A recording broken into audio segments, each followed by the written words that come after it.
Day session. Prime Minister, the floor is yours. Thank you, and good afternoon.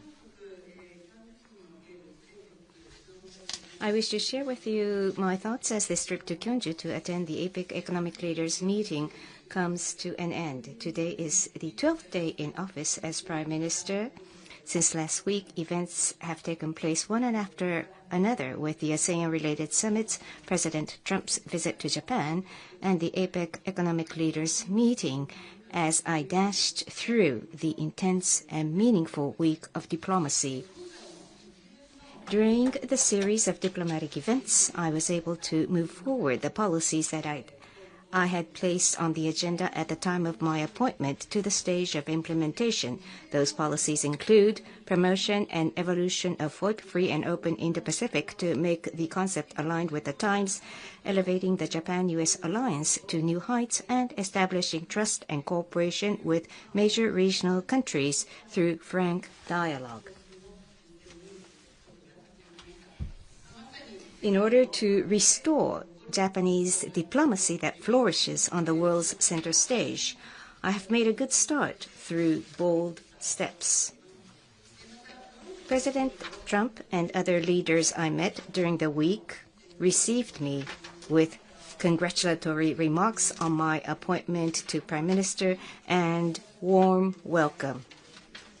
I am pleased that I have been able to build personal relationships with leaders which will form the foundation of future bilateral ties. And a few hours ago, the APEC Economic Leaders Meeting to which I attended concluded at the AELM under the theme of Building a Sustainable Tomorrow, and based on the priorities of Connect, Innovate, and Prosper. Active discussions took place with leaders. As Japan strives to build a strong economy, sustainable growth and prosperity of the Asia-Pacific are essential. At the AELM, I stressed the importance of maintaining and strengthening a rules-based, free and fair economic order and a high-level CPTPP, and the need to swiftly deal with pressing issues of the WTO, which can no longer be deferred. I also demonstrated Japan's determination to contribute to regional development and resolution of social challenges through strategic growth investment by public-private partnership in such areas as AI and digital, energy, and infrastructure. The Gyeongju Declaration agreed by APEC economic leaders explicitly mentioned several factors that are of high priority for Japan. We believe that this was a result of several member economies sharing Japan's position. At this meeting, decision was made for Japan to take on the chair of APEC in 2031. We will make all our efforts to prepare for the year 2031. And on the sidelines of APEC, I had separate meetings with President Xi Jinping of China, President Lee Jae-myung of the Republic of Korea, and other leaders.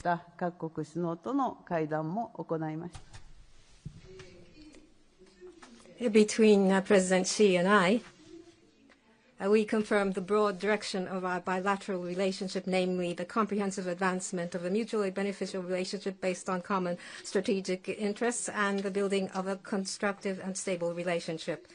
With President Xi, we discussed the various pending issues. What I stressed was that it is precisely because there are pending issues and differences that the top leaders directly and frankly engage in dialogue. It is my hope that this meeting will trigger further attempts to address the various challenges and cooperation. In my talks with President Lee, Jae-myung, we agreed on the significance of Japan-ROK relations and cooperation between Japan, ROK, and the United States in the present strategic environment. In particular, we confirmed that we will develop our bilateral relationship into one which is a future-oriented and stable, based on the foundation of Japan-Korea relationship, which has been built since the normalization of diplomatic relations between our two countries. To this end, we agreed that both governments will continue to closely communicate in the future as well, which includes the conduct of shuttle diplomacy. Aside from this, today I met with Prime Minister Carney of Canada and confirmed that we would further cooperate toward the realization of FOIP, or the Free and Open Indo-Pacific. We had a candid exchange of views on the current international situation. Now, next year marks the 10th year since Prime Minister Abe at the time initially advocated FOIP in 2016. The free and open and stable order, which we have become familiar with, is being significantly shaken, and more than ever, powerful diplomacy and security policies are necessary. I started with a visit to ASEAN, welcomed President Trump in Japan, and here in the ROK as well, I was able to engage in important diplomatic activities. But we have only started in our attempt to restore Japan's diplomacy,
This was also a great opportunity to engage in meaningful meetings with responsible leaders of the region.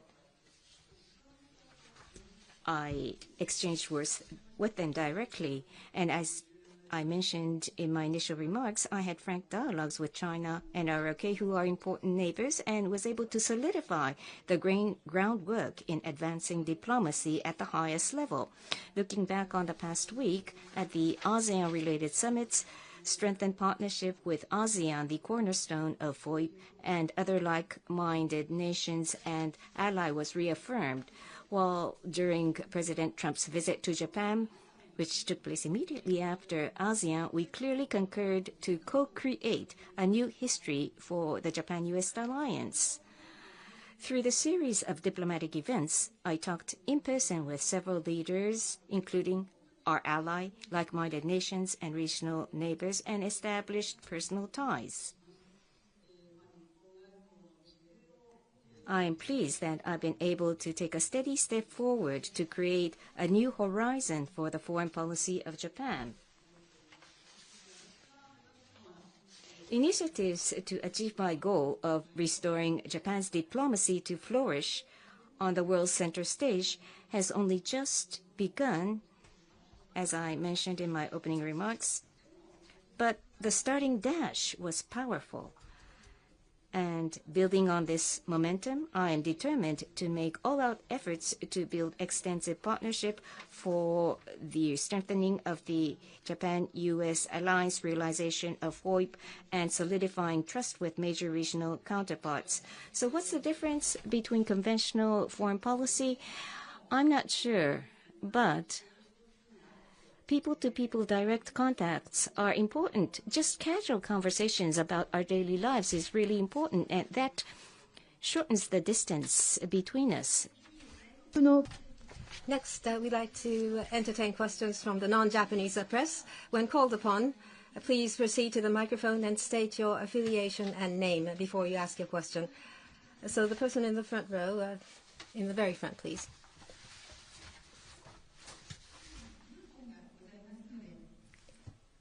Prime Minister, there's a headphone, so please use the headphone for simultaneous interpreting. I'm from Reuters.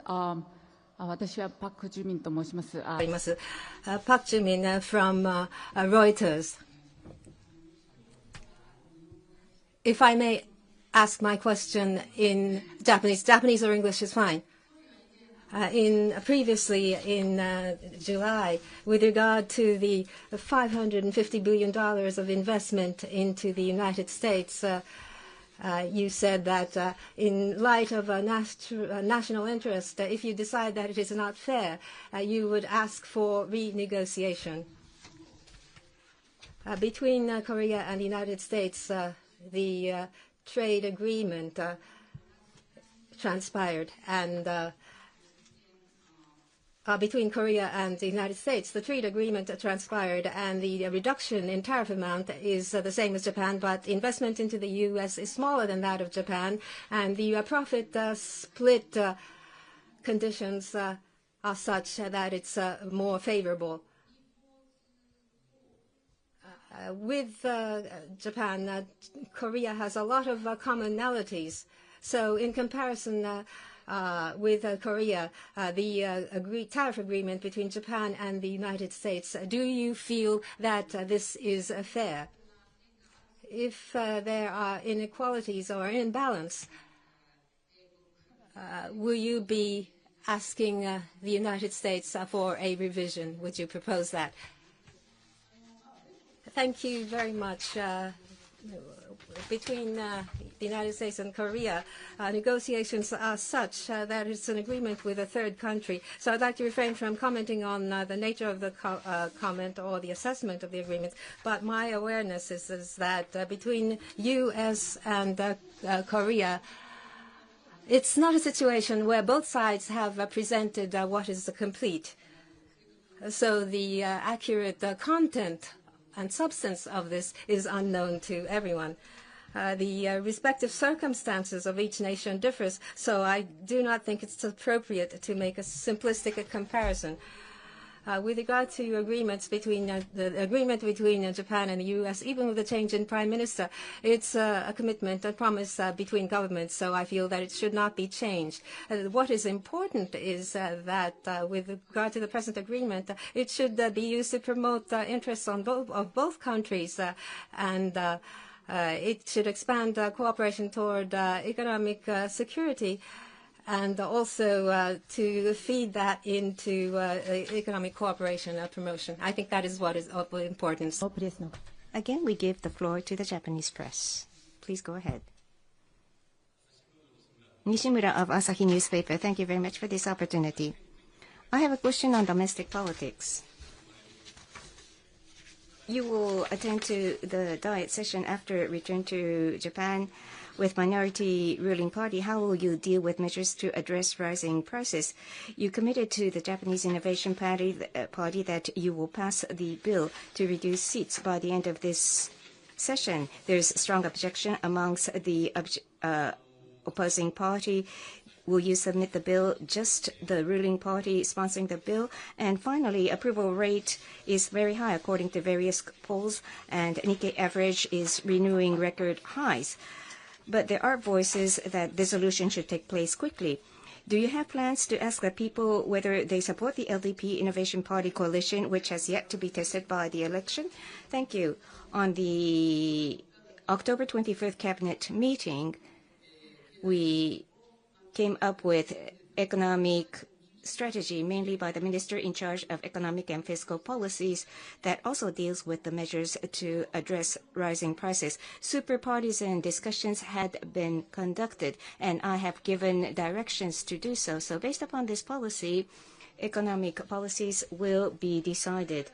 And on the issue regarding reduction of seats between LDP and the Japan Innovation Party, we agreed that the number of seats at the lower house will be reduced with 10% at the target. And we agreed that we will seek to submit the bill within this session in fiscal year 2025 through a Diet member proposed bill. Now, each faction will discuss its views regarding these policies, so I will refrain from making comments on these issues from the perspective of the Prime Minister, but I'm also the president of the LDP, so in my such capacity in the agreement with the Japan Innovation Party, we agreed that it's important to gain extensive support to policy debate, and we agreed to discuss these issues with other parties as well. So based upon such agreements, we will engage in sincere discussions on these political matters. And on the trend with regards to equity prices and results of each poll taken, I will refrain from making any specific comments. If there is high expectations among the people to our leadership, I think they expect us to implement what we promised to them, including the economic policy. So what's important is to make advances of the policies we advance. We have no time to think about dissolution. In the interest of time, this question will be the last question from the non-Japanese press. I will be accepting a question. Please state your name and affiliation. Person on the second row, second to the right of the center aisle from my position, please.